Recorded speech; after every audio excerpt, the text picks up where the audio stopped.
сярна киселина, получава кален бихромат, който се оранжева. Така, сега ще сипем малко. До 1,5 Две части. Така. Значи хромата с сярна киселина с бихромат. Разделите го на две и сега прибавяме калия в своя. Така, отново ще получим жълт цвят и получава кален бихромат. Еми, отидай там. Отидай си пази реда. Към калиевия бихромат слагаме сярна киселина. Добавяме сярна киселина да подкислим разтвора. Точно така. Спокойно, момичета, вие не се притеснявайте. Ние ще ви изчакаме. А това е разтвор на динатриев сулфид. Така, значи какво сложихте тук?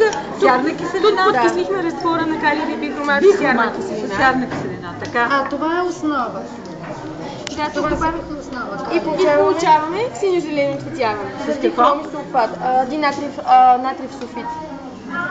Заедно динатриев сулфид. Сулфид. Така. Да. Добре. Получаваме зелен цвят. Така. Сега сложите калиев и с калиев перманганат.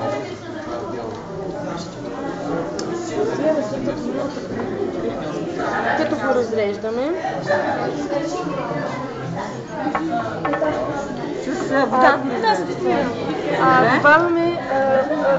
Чакай, много сложихме, ако искате да ще го разсипаме, ще не сложихме много.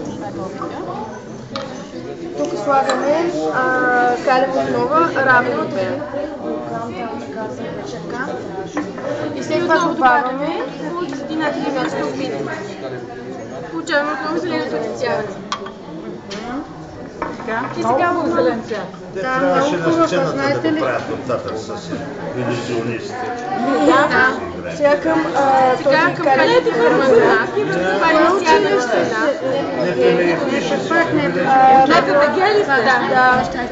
Сярна киселина, подкисляваме разтвора, двойно. И отново ще добавим динатриевия сулфид. Само че това е много малко. Еми, сега ще видим дали ще стане.